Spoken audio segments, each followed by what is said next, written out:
So I think we'll begin. If I can have everyone's attention here, we'll get started today. Welcome to our Sustainable Seminar Series.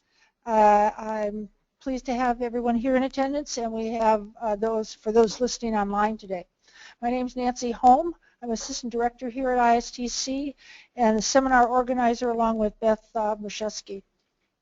This spring, the seminars will focus on water conservation, on water quality, and then general sustainability topics.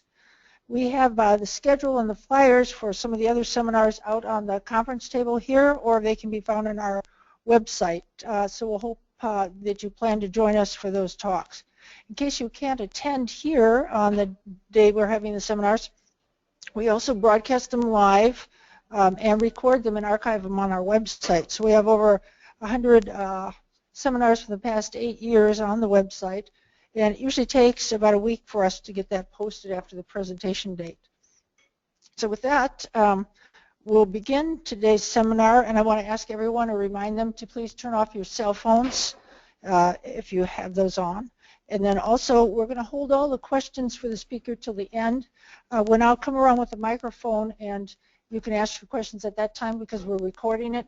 That way we record the questions for the archived version later. So we're pleased today to have as our guest speaker Rick Manor. Rick received his bachelor's in chemical engineering and his master's in environmental engineering, both here at the University of Illinois in Champaign-Urbana. He worked at the Fox River Water Reclamation District in Elgin for 22 years in a variety of positions, starting as a pre-treatment coordinator and then moving into engineering. In 2011, he returned to Champaign-Urbana as the executive director of the Urbana Champaign Sanitary District. So we're very pleased to have Rick with us today, and I'll turn it over to you. Thank you. How's the sound quality? Very good. Yes, I'm the executive director at the Urbana and Champaign Sanitary District, but frankly, I get the fun job of bragging about all of the good work that we do at the Sanitary District. There are 50 employees there, and I can't be more proud of how much we do, and we're the most active environmentalists that you'll see in any given day, doing an awful lot on both protection of health as well as the environment.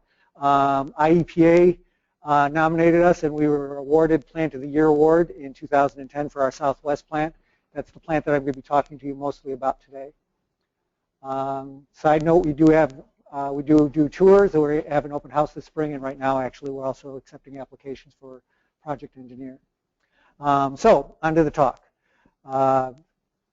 When I've given versions of this talk a couple of times before, and this version has the somewhat catchy phrase of what is 40 billion gallons of effluent worth?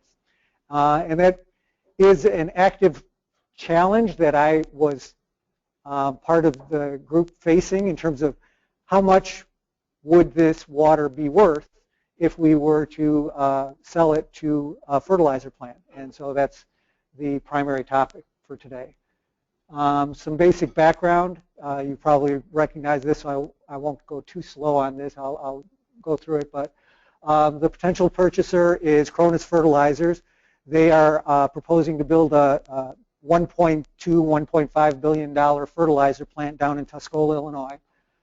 It would be the largest private investment into central Illinois since the Mitsubishi plant started up in the 1980s.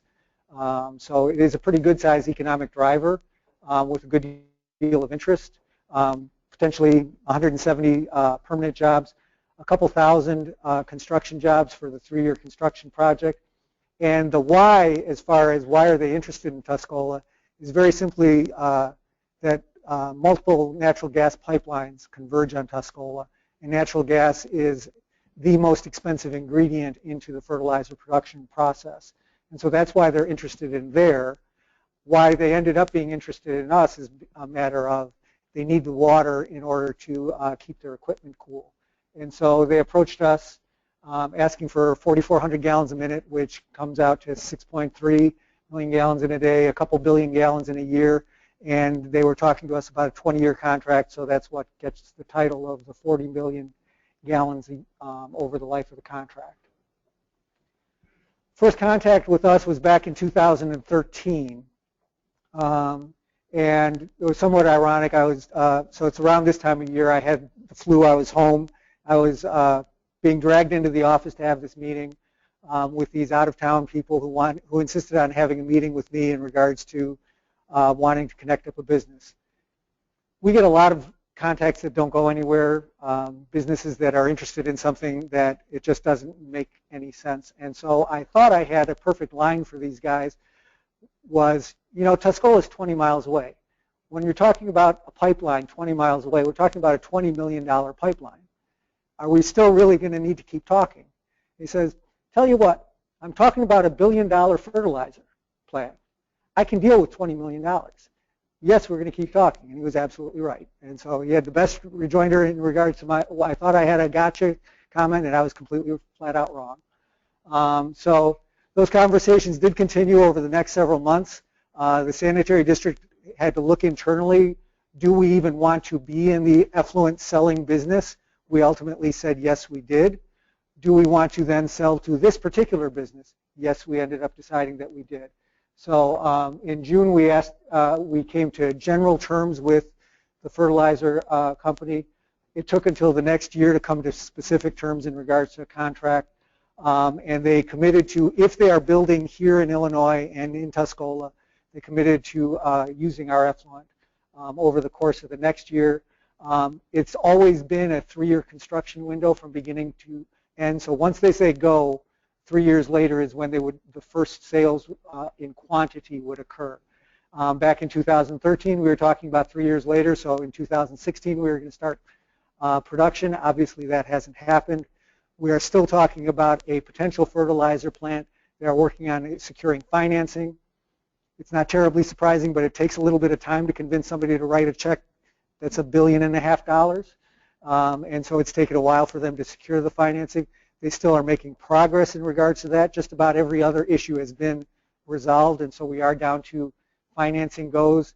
If that happens, then their production of their facility will begin, and production of a pipeline will begin, and the sales will be 3 years later. So if they were to say tomorrow get going, we'd be talking about sales in earnest starting in spring of 2019.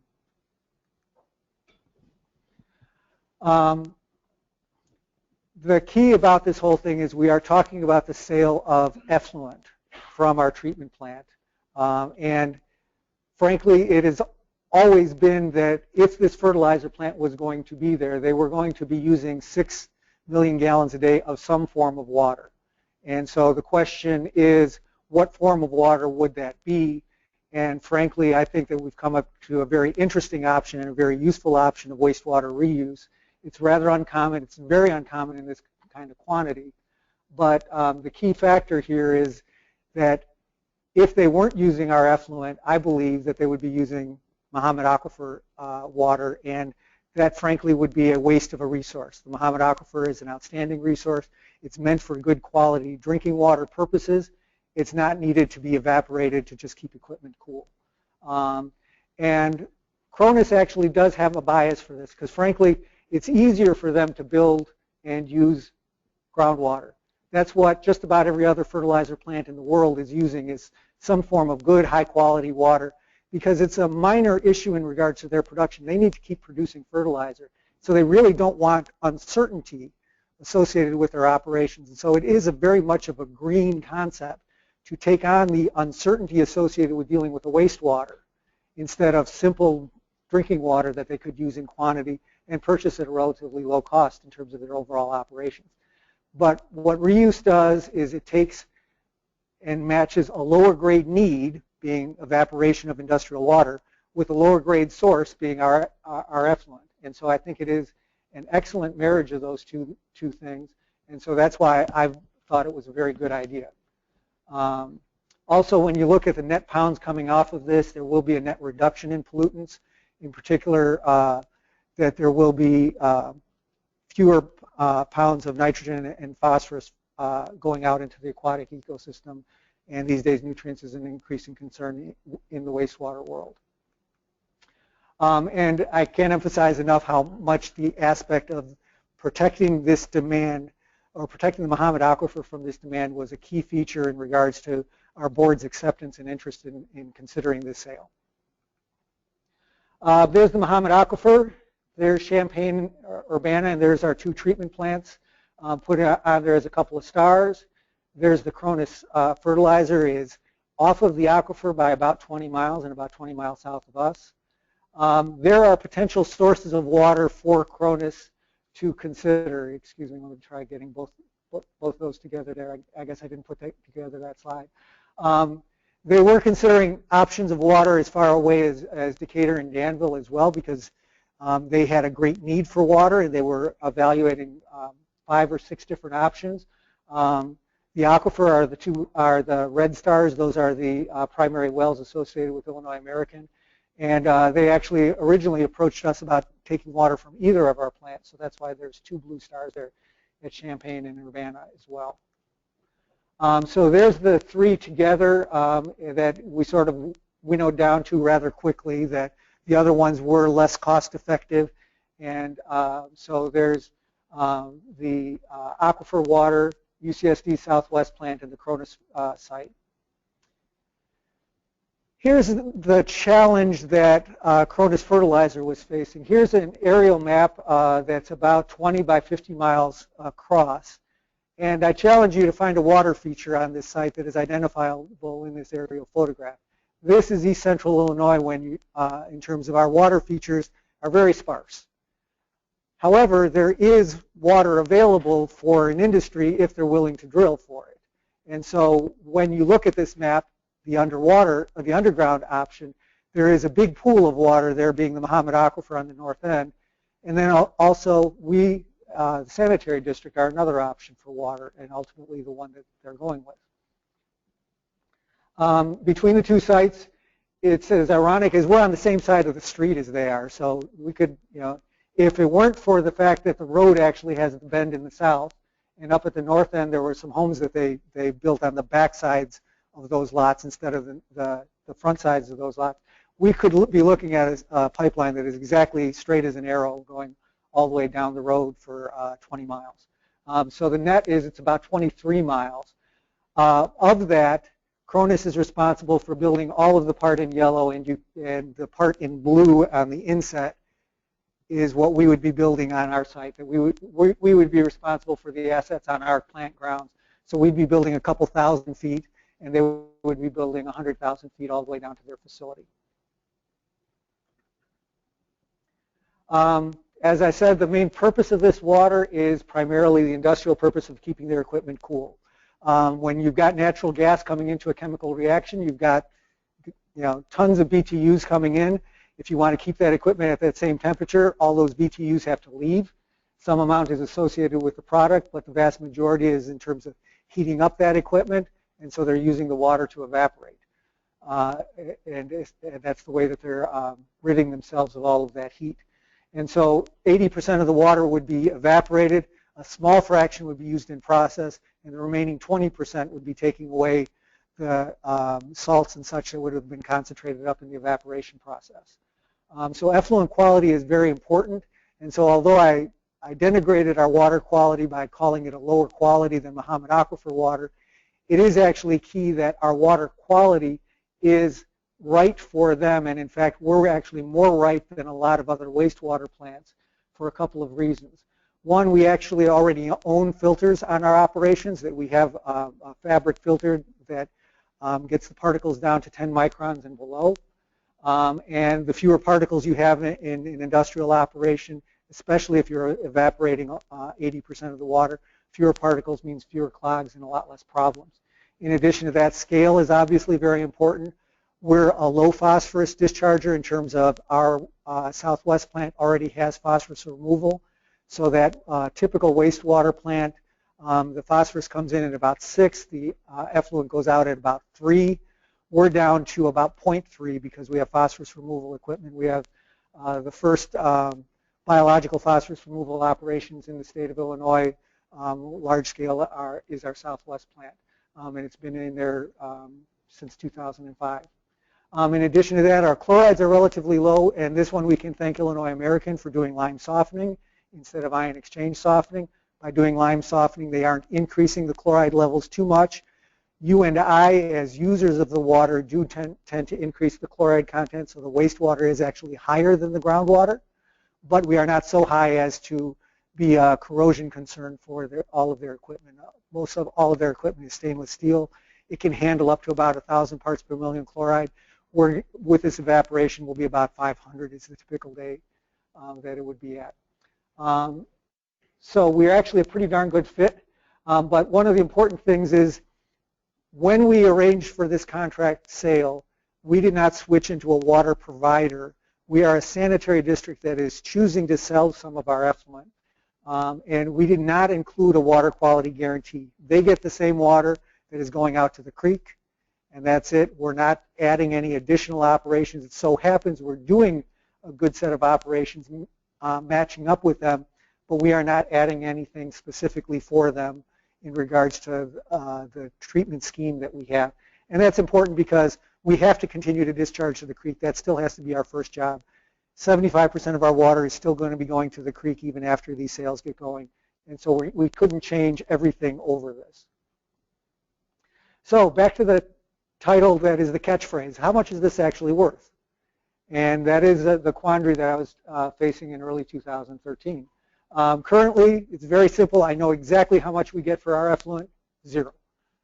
So how much is the right amount to be getting? And one of the natural things that everybody does here in a capitalistic society, what does the market tell us? Well, unfortunately, it's not a whole lot. Or it's either not a whole lot of money, or it's not a whole lot of information. But there are very few effluent sales going on in the Midwest. There's a couple of golf courses that happen to be right across the street from a wastewater plant. And they say, hey, can we put a pipe over here and put a pump on there? Sure. How much water do you want? Well, we've got millions. You need thousands. Okay, we'll make it as big as the pump can provide. How much is that worth to you? Well, it'll be a little bit of a hassle, probably $10,000. Maybe I'll ask for $20,000, whatever. It's a very much of a handshake thing because it really is trivial to the overall operations of what's going on. And so if you go and look to the marketplace in the Midwest, there are very few examples out there. The closest thing to a decent example out there is a power plant, I believe, in central Wisconsin. And my understanding is they are being charged 25 cents for 1,000 gallons. But that's the only example that was anywhere close to this, and I didn't find out this until way late in the overall operations. You will see higher prices for effluent if you go out west into arid regions. They'll talk about $2 per thousand and even $3 per thousand. However, when you dig deep into what's going on there, that's because they have to pay for all of the pipelines that are associated with the wastewater reuse. And so when you look at that, the overall utility is still subsidizing the concept of reuse because in arid communities, reuse is considered an obvious good because they obviously don't want to waste their groundwater and surface water resources for these things. And so as a community, they've said, we're going to subsidize these reuse projects. And the amount of subsidy that they're willing to tolerate is one that still charges the industry or the golf course a high price. But that really doesn't apply here because I don't think that there's anybody here who was supporting the idea that we should subsidize the fertilizer plant 20. And so even though you'll see higher dollar figures, that is not an accurate representation of the overall net price. You will also see amazingly, wonderfully high prices for fracking water, but that is for a few million gallons over the course of a couple of months, and then it goes away. And so that's not really a valid representation either. So we really are stuck with, right now we get 0, what's the right price to be charging? And so, with that challenge, I go back into my back office and I say, trust me, if you guys are faced with the same problem, you would end up thinking, let's talk about $1 million, right? Is that worth it or not? And it's interesting, and is it worth it to them? Yes, it was, because they would be looking at spending probably about $6 million for the drinking water option per year on this. And so could we get $1 million, $2 million out of them? Pretty much, especially since they were interested in it, and especially since they didn't really have that many options to go to. Could we charge $6 million? If I were them and they have the choice between drinking water quality at the same price as effluent, I think there is no choice as to what they would end up deciding, that their business acumen would force them towards the drinking water option. So that really set an upper limit as to how much we could charge. And so although you'll see why I put a no in it, we really did not come up to the idea of let's just pull a number out of thin air and $1 million is sufficient, although it is somewhat ironic when you look at the rest of this. So what we did end up looking at is this, that the drinking water side, the Mahomet Aquifer water, is very straightforward. There is a set price. Illinois American knows what they charge for this. The Commerce Commission sets their price.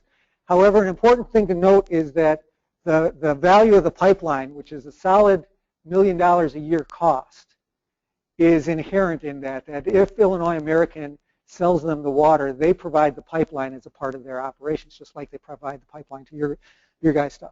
And so that literally is a sixth of the cost in there. So although they're charging essentially $6 million a year, it really comes down to $5 million a year because they have that pipeline already built for them. Whereas on what we're actually faced with on the effluent reuse side is this wonderfully complex bar graph up here. That $1 million of it is going for that because they're building the pipeline. In addition to that, they have some construction costs and operational costs that are more difficult because they're dealing with the wastewater source. As I said earlier, they have to have some benefit for doing the wastewater effluent reuse, because if they don't, then they'll just go over to the left and go over to the aquifer. So there has to be some benefit in there, and quantifying that is a difficult thing to know. UCSD has to see some benefit in it, otherwise why would we go through this risk, right? And what quantity are we willing to look at? Financial guarantees sounds like something that it's obvious you need that. The fact that those are upwards of $100,000 a year cost is a little bit eyebrow raising. Once you start talking about things, financial guarantees that we were looking at is a letter of credit that says if this goes bust, the sanitary district is still 100% protected. And so before we start spending any real money on Cronus related activities, we're going to have a $10 million letter of credit. Carrying a $10 million letter of credit costs $100,000 a year. And so that's actually a significant cost, or it's at least a noteworthy cost. We're going to have some operational costs because we're doing the pumping from our facility. Our electric bill is going to go up by a few $100,000.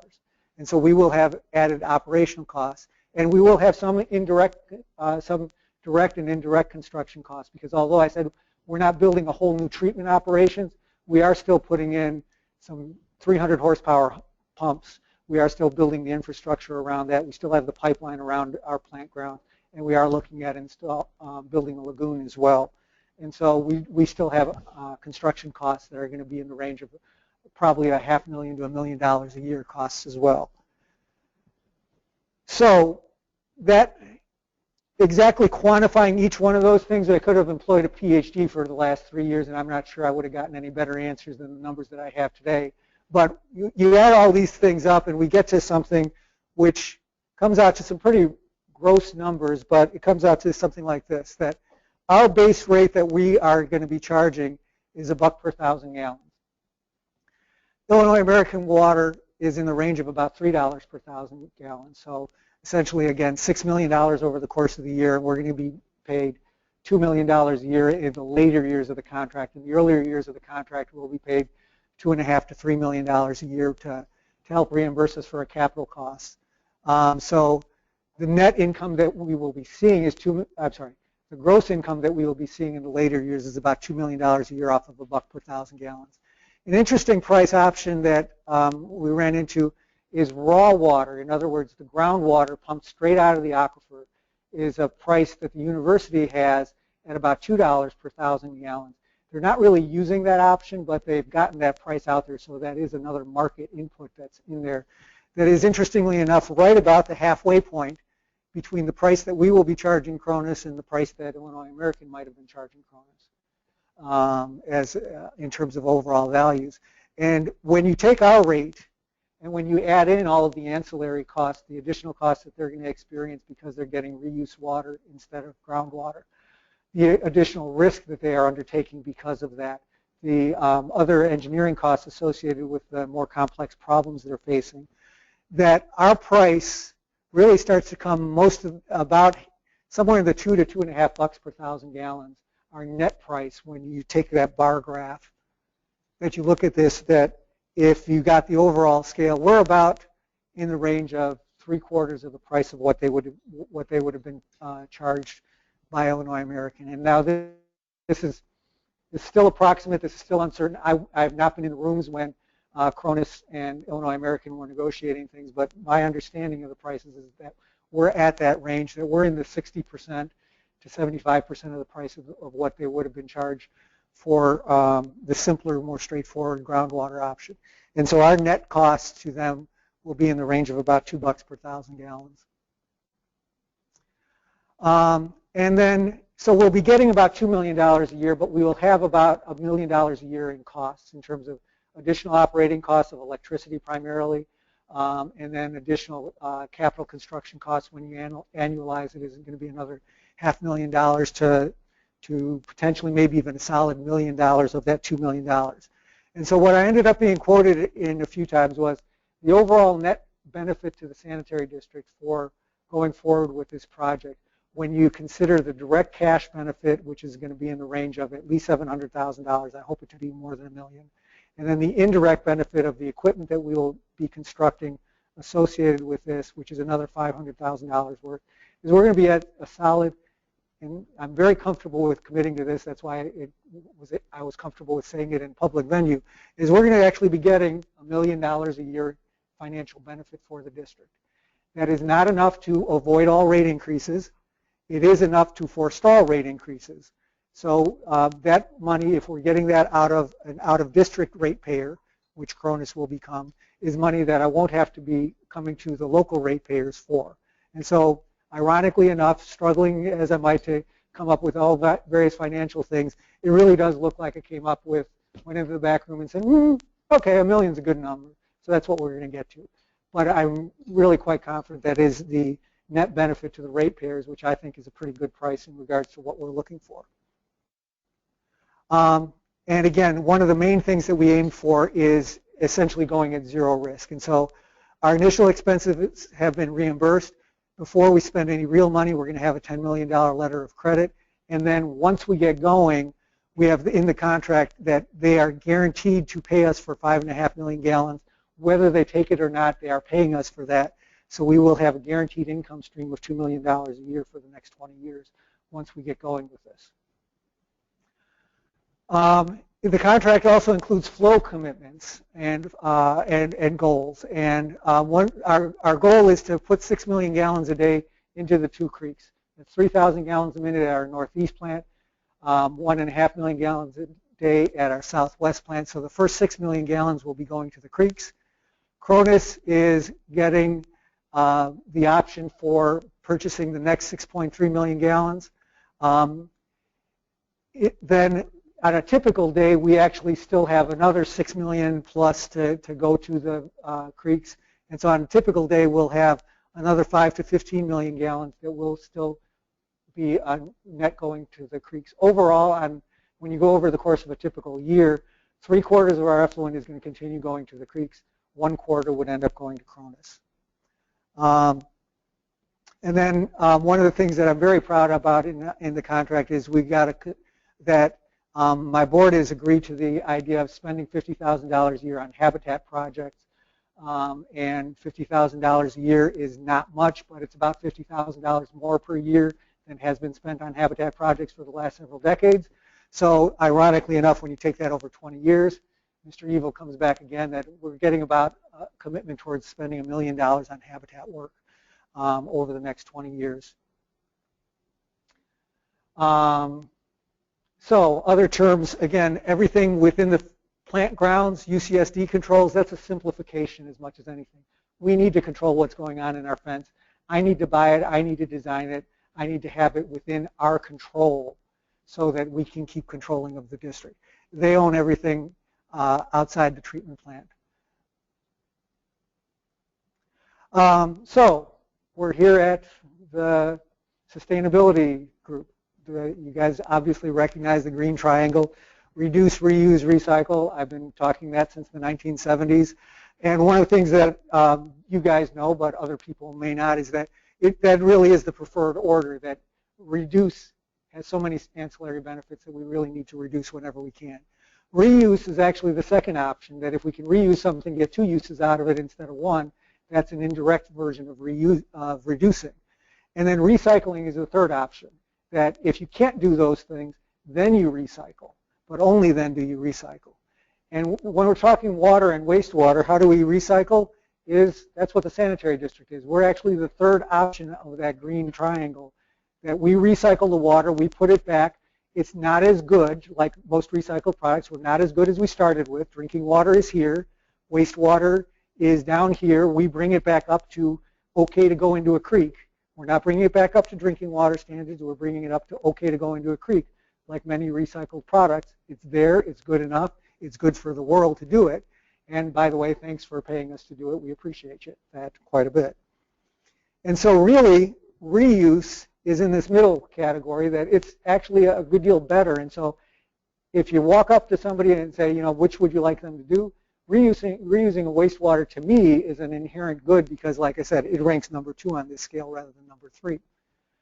Now, why is it that reuse is uncommon?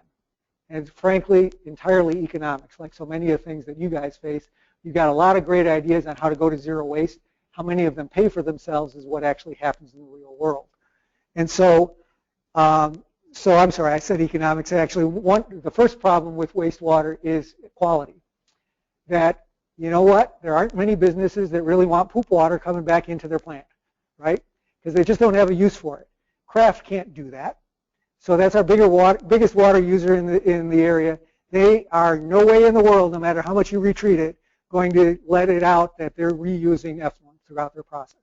Most other industries also look at it and go, you know what, I've got this where I turn on the spigot, it comes out and it's clean, or I can make some side arrangement with you and then I have to have 2 separate pipes and all these other things. The quality just isn't there. We don't have people knocking on our door asking for our water. It's just not happening. But the other main reason that it won't really ever happen is economics. And so, because what we end up approaching them with is, hey, we're going to give you a more complex product, one that's going to cost you more money, and the quality is less. Do you want to do that? Not really. And so that's really what we're facing when we're trying to sell people effluent. And here's why it's going to cost more. And this is the kicker that most people don't recognize until you start looking at it. So for us, a good price for a lot of our pipes of any size is $100 a foot. So you do a 1-mile circle around our treatment plant. That's my $500,000 of capital costs to get the pipe to the front door. So that's my list of customers that would have to find $500,000 that they want effluent. So we've got about 1,000 homeowners. I don't think they need 1 million gallons of effluent. I've got about 7 farms, and I've got 3 businesses. How many of those people are interested in spending $500,000 so that they can get poop water into their operations? And that answer is very simple, 0. Well, I'm here talking to you about a reuse project that's happening. So maybe the scale is wrong. Maybe rather than looking at a 1-mile circle, I need to look at this 20-mile circle. So here's the 20-mile circle that is the reality of Cronus. So Cronus and Tuscola are down there. Here's 20 miles. So now we're talking about that $20 million pipeline. Tell me how many businesses in this 20-mile circle are interested in millions of gallons of effluent. When's the next time you expect somebody from Monticello, Farmer City, Mahomet, Tuscola, Tolono, Savoy, that are going to need millions of gallons of effluent and have the $20 million to do this? So one of the comments that was regularly made is we need to save this for the next option. There ain't going to be a next option in our lifetime. I'm willing to bet on that a bit. I'll be willing to bet an awful lot of money on that because it just doesn't happen. I mean, again, this is the largest economic issue since Diamond Star. It's just not terribly likely. So what have I learned going through this operation? And good, we're at about the right time. Simplicity is actually very true. That we ended up cutting things down to a lot of simplistic things. Government folks play it safe. So we have as many financial guarantees as we can in order to make sure that the ratepayers are not going to lose out on this regardless of what happens. And so there are a number of the contract provisions are exclusively for that. One of the other things is, again, we have provided no quality guarantee to Cronus at all. We are still just a sanitary district that happens to sell effluent. Our primary rules are the discharge permits that we have. that IEPA/US EPA gives us in regard to, that's what rules the roost in terms of our rules are all run around what our discharge permits are. And so that still needs to be the top thing, and it is. There's no quantity guarantee from UCSD that if the first gallons are reserved for going towards the creeks, Cronus gets after that 6 million gallons a day is already committed towards. Another one is that throughout this operation, there was never really much motivation for anybody to subsidize this operation. We aren't an arid region like California. There's no way that it would be saleable for the sanitary district to have subsidized this, and so that's never happened. In addition to that, interestingly enough, since it was a business that was 20 miles away, I never got anybody coming up and saying, hey, you know what, you really need to cut your price in order to make it more likely this is going to happen. Frankly, Champaign and Urbana really didn't care whether it shows up in Tuscola was the net. There was a recognition of economic growth is generally good, but there was as many people as saying, you know what, I don't really care. You know, so it was somewhat of a toss-up, but there was certainly essentially nobody who came along and said we needed to subsidize this business because of that. One of the things that was a little bit interesting is that I really didn't get much love for the concept of, you know what, reuse is so good, we need to do this because we need to have a demonstration project of reuse for a couple billion gallons a day or a year. That, you know, there wasn't anybody who's saying, we in Illinois believe in reuse so strongly that we think this should be used as a demonstration project and highlighted. And then one of the last things is we ended up simplifying the contract quite a bit, but once we decided we just need to control what's inside our box. So once we looked at it and said the fence is ours, we need to buy the pumps, we need to specify the pumps, a lot of things got a lot simpler in regards to that, and that was very beneficial. A couple of other lessons learned. Drought sensitivity, avoiding zero discharge. This was actually very easy from the get-go because the flow rate that they wanted was a flat 4,400 gallons a minute. And a sanitary district's flow rate changes every minute. And we have two diurnal peaks that when everybody wakes up in the morning, gives us a whole big peak around 10 a.m. It arrives at our treatment plant. When everybody gets home and prepares dinner, we get a secondary peak at about 9 p.m. as well. And so our flow varies quite a bit. So to provide them a solid 4,400 gallons a minute, we have to be up here. And so it was always true that it was easy to say some volume can go to the creeks because to match these two up, if we were going to provide 100% of their water, we always had to be above that by a decent amount.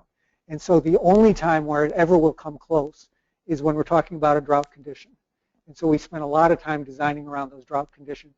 But on normal days, normal seasons, there will be plenty of water to go around, plenty of water to make all of these commitments very easily go. And so that was very helpful in regards to the fact that fish like water. And so if we were to go to zero discharge entirely, we are near the headwaters of both of our streams. If we went to zero discharge, in particular the southwest plant would likely be that leg, the copper slough going by our treatment plant, would likely dry up if we went to zero discharge for a solid day. And so we have a commitment to continue to discharge 365 days a year. Most reuse projects, if you go to the arid regions in the Southwest and California, there's a treatment plant that hasn't discharged in 3 years. And they're very proud of that because they look at that. Reuse is good. We've been doing reuse so ultimately we reuse 100% of our effluent. And so our model that we have here, continuing the discharge, is a very atypical model. And then ultimately this became a contentious issue when we said, yes, we're going to continue to discharge. There was a push from some folks who said, you need to put that in writing and you need to swear that you are going to continue to discharge at these flow rates. And we could not ever agree to that. The sanitary district can't do that because, again, we have a National Pollution Discharge Elimination System permit. The goal of NPDES permits was to actually eliminate all waste. We've accepted the reality that just about no facility can do that. There's one in California, but there's not terribly many others that are ever going to get to that goal. However, if I had a commitment that I must discharge, absolutely must discharge, that is a requirement that I must pollute. Because although we treat our water well, our water always has a pollutant associated with it. And so an obligation to discharge would be an obligation to pollute, which is exactly antithetical to the original concept of what wastewater treatment plants do. So that's why to accept the reality of an NPDES permit, we could never accept the requirement of you must discharge X number of gallons. And that's why that's a goal, and that's one that we're committed towards, but it cannot be an obligation. A couple of other things that I found somewhat interesting, and so I'm going to run 1 minute late here. Statutes, you know, people joke about law and everything like that, but they really do actually show a commitment, you know, that this is the public deciding what we want to do. And so is reuse a laudable goal? Well, in 2014, I think the number of things that Congress and the President could agree on were about a dozen. I think that's how many bills actually got out. One of those bills was one that made reuse more profitable, more easy to get done. And that was the idea that state revolving loan fund, which is generally what us utilities rely upon to expand wastewater treatment plants, was specifically written to allow reuse to be encouraged as an inherent part of our wastewater operations, because we have to discharge this flow somewhere. They said, we like reuse so much, we'll use some of this loan money for reuse projects. They went so far as to explicitly allow the revolving loan fund money to be spent on for the benefit of private entities, such as a fertilizer plant. So Cronus can actually be an applicant for revolving loan fund money. So that's a demonstration that Congress and the President decided that reuse was such a good thing that they think we should subsidize it more in that way. And so that's pretty significant. And then secondarily, one of the comments we got earlier in the beginnings of this operation was, you know, what gives you the right to sell my sewage? And it turns out there's a line right in the Sanitary District Act of 1917 that says sanitary districts are permitted to sell water and solids across county lines, no questions asked. Simple and straightforward is as explicit as that. And so it was nice that we ran into that, because that did help answer that question pretty well. So now we can go on to questions. If you don't have questions, I can feed you some questions, but okay, we'll go with your questions first. All right. Okay, Joe, so we'll take the questions now from the audience, and those listening online can type theirs in, and then we'll answer those. So I'll pass around the microphone here so we can record these. Getting permits for this, has that been a problem with the IEPA? It's something that we're talking about because, again, one-of-a-kind animal. So yes, back in 2013, we started talking with IEPA about the permitting issues that are going to be associated with it. How is this going to be resolved? There's the concept of putting in a lagoon for storage of the effluent, and that's another permitting issue. So yes, it's an issue. I don't know that we have the time to go into the details of those issues. You and I can talk. But yeah, it has been an aspect that has been hanging out there that needs to be resolved. But we have a very good working relationship with IEPA, and I know we will be able to work through these things. Again, recognize one of the things that people are concerned about with what happens if there's a leak in the pipeline between here and there. This water is legal to go out into the creeks already. So what happens if it's the same water? It's still just as good a quality. And so that was one of the permitting issues that was hanging out there. But so there are some, but they should be easily dealt with. As far as the water coming into their plant, are they planning a backup supply just in case something would happen? They've got $1 billion fertilizer plant, and they don't want it shut down because of us, yes. And so, yeah, they will have storage on their end, probably at least a solid day's worth. If there is an interruption, we will now have a clock ticking down to when it needs to be going. And so, yeah, there'll be a lot of provisions for trying to make sure that they can keep going in spite of what might happen up here. But at the same time, they recognize that's one of the big risks and added cost for them is what's the probability of them losing drinking water for a period of time versus what's the probability of this being interrupted. Ours is actually greater, and so one of their expenses is to protect themselves from that risk. Is they not doing a pilot to test your wastewater into their process before they actually spend the money to do it? They have asked for extensive chemical testing to know what's going on, and so that's part of the challenge for their design engineer. There is at least, I understand that there is one fertilizer plant that is using wastewater effluent. They were using it exclusively until like 2005. Then ironically enough, the chloride limits for what they were discharging were made more strict, and so they weren't allowed to use the effluent, and so they switched to drinking water for a few years, and then everybody said, wait, a quarter of our drinking water is going to be evaporated, let's stop doing this. And so they've spent the money to subsidize the switch back to effluent. I don't know if they're actually back to operating with effluent or not. So it is an unusual concept, but it is not unheard of. How big is your pipeline? Are you running down? Are you running in reserve, or are you just running max down there what they need, or how are you guys sizing that? The sizing is largely directed by them. It's going to be about 24 inches. It will be enough to easily, comfortably pump that volume. What you find in drinking water pipeline design, you put it at a sweet spot that is an economical thing. If necessary, we could pump 50% more, but it would cost us on the pumping sides. And so with that, in theory, we could probably go up to 10 million gallons or so. That plant doesn't have the option for that. We don't have that much volume. And so it really is limited to being in that range of right around 6 million gallons a day. If you have farmers that wanted to make down the road, if you put a smaller pipe in, if you would put a larger one in, then you have reserve if someone else wants to come along the line, or if you have a competitor that wants to come in. By the way, right there is one. Thank you for asking that question. So back to the farmer issue, right? So here's their choices. They can, again, talk to me for $500,000 if they're within a mile.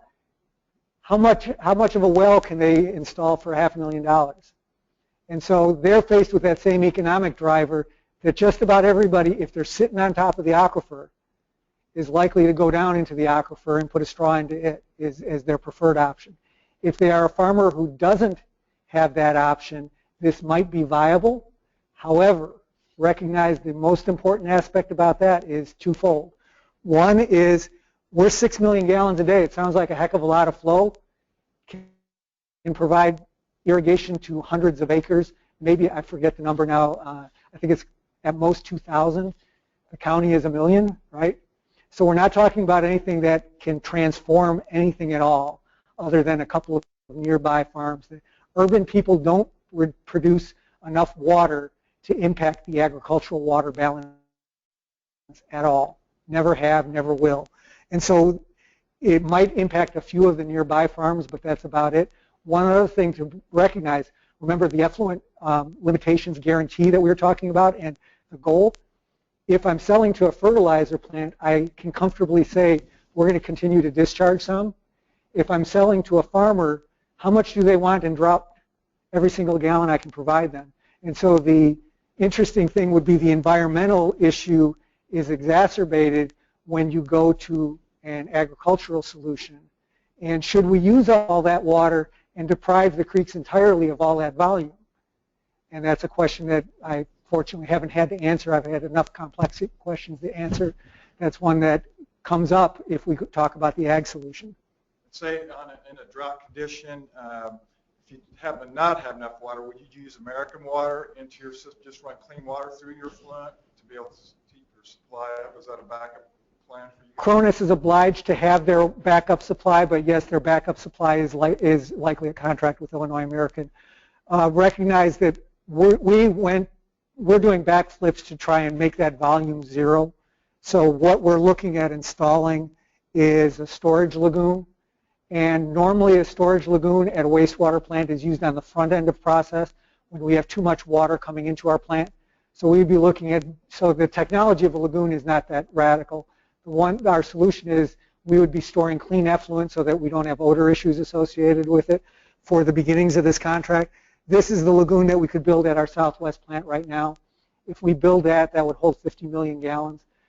If we had a 2012 type drought circumstance, I'd need in the range of about 20 million gallons more than what I had over the course of that summer. And so the 55 million gallons of storage should probably be enough to handle that so that we don't go to that. That's part of the commitment that we ended up going through in the design phase. It was to exactly try and drive that to zero. However, again, they need to run their $1 billion fertilizer plant. And so they're going to want to have a backup and a backup and a backup so that their utility actually continues to work. And so our goal is to make the volume, the actual volume that they use, zero. Okay, thank you, Rick. Are there other questions here? I'll go ahead and ask the habitat question. So how are you going to, or what are the plans for administering that $50,000 a year for habitat projects? So there is our Southwest plant. There is the copper slough. It's a little bit exaggerated. The bends are not nearly so severe. It's more straight than that because I can't draw very well on PowerPoint. So that's why you got a few extra bends in there. It is, it's been ditched out as an agricultural ditch. There are essentially no features to it. It is a flat bottom trapezoid. One of the things that Professor Herrick's noticed in the 1988 drought, for those of you that have gray hair enough to recognize that was before 2012, the classic drought year around here. Professor Herrick's was walking in the upper reaches of the Embera, and the Embera was actually flowing with less volume because there used to be a wastewater plant there, the Sewage wastewater plant, until about 1980, was discharging a couple 100,000 gallons a day into that creek. That was eliminated, and that is now going over to our Southwest plant. So our flow went up because of that, but the artificial flow in the Embera went down.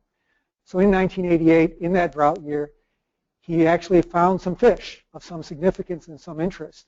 Where he found them were in the deep pools. So wherever he ran into a little bit of a pool, he suddenly saw, hey, the fish quality improved.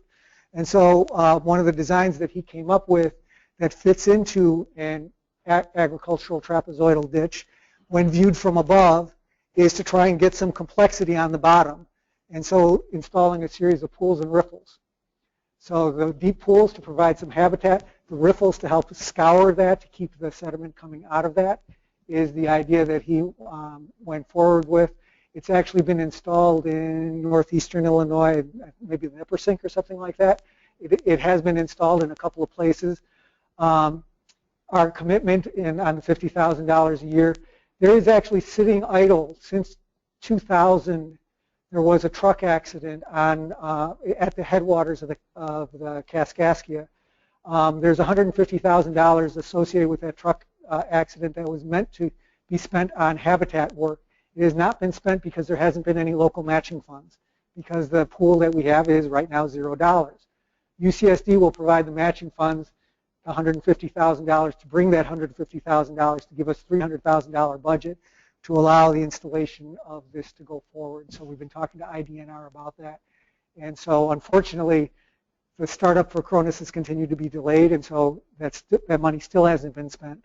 But frankly, the first 13 years that it didn't get spent was because there was no matching funds. These last 3 years, there's a chance of some, and I'm hoping that it can go forward. 319 money disappeared, and a variety of other options all disappeared in these last few years. So this would be a way to get that installed and get some interesting complexities at the bottom of the creek. It'll still be straight as an arrow. Okay, thank you. Are there other questions here in the audience? I have fewer questions than Joe had, but Okay. So in the bar graph, where on the right-hand side you showed the complexity of the different components dealing with the UCSD option, it would help us if conceptually you could work out an environmental impact set of bar comparisons. And I don't know how it turns out. Obviously drawing down a couple billion gallons a year from the Mahomet Aquifer has, environmental implications. I don't know how that compares to the total. But, in terms of, what it does with your electricity use and carbon footprint, what it does for the creeks if you take away, a couple billion gallons a year. Is there any impact on it? That kind of thing. I don't know how, but just conceptually it would be helpful. It's very difficult to quantify most of the things that you asked for in there. The one thing that is the most difficult about that is to recognize this. The water that we discharge is from deep in the Mahomet Aquifer. Naturally, the volume that would be of that would be reaching our creeks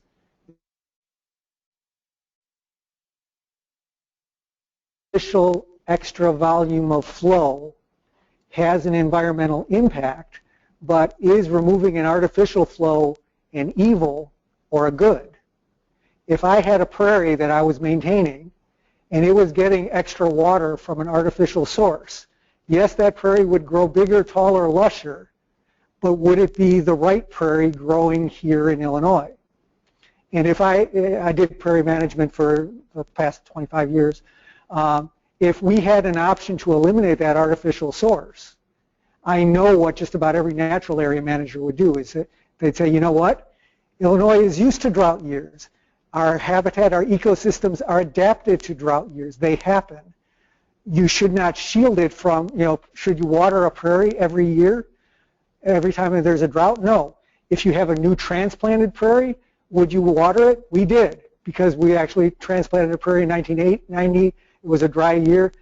We wanted the plants to live, so it was a very unusual year. But in a general principle, natural areas and natural ecosystems you don't mess with by continuing to do an artificial supplement, even if it is in some ways viewed as beneficial. For the ecosystem, you generally don't do that. And recognize one other thing, the majority of the creeks around here get 0 gallons of artificial supplement. The Embera gets 0 right now. Why does the Kaskaskia/Copper Slough deserve to get this volume too? Or should I be spreading that out to, a million here and a million there? That's a really strange question. And so what we've decided, frankly, is we need to get rid of the water somewhere. It goes to the logical drainage points are those 2 points. No, we don't spread it around, but it's a complex question of, is it necessarily an overall ecological good to continue this flow? And then frankly, when we go to an area, the decision is it's a no-brainer. If we can do a reuse and go to 0 discharge, we do. So I mean, the concept that it is an evil or a bad thing to reduce the artificial flow is one that I think needs to be questioned. Okay, just one more. You said that the plant would have to have a redundancy in terms of access to Illinois American water. Just to back up, your lack of a quantity commitment. So right. Does that mean they're going to build a separate pipeline? No. That's why they would end up with storage lagoons on their end. That the pipeline is relatively reliable. If somebody runs into it, they'll have a day's worth of storage, and then it'll be a day of hecticness to get that pipeline reestablished. But that's all that it is, and there are lots of places that live on one pipeline, and when you do that, you have storage right there. And so that will be how they'll deal with that, and so it would be one pipeline that they're looking at building. And basically that becomes an economic question. Do they want to spend $20 million or do they want to spend $40 million? So they feel that they can do it with less than $40 million by doing a lagoon there and expecting to get the repair done in time. Okay. Are there any other questions here?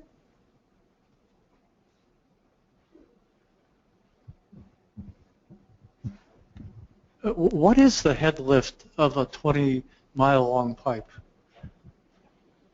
I'm not the design engineer. I don't know.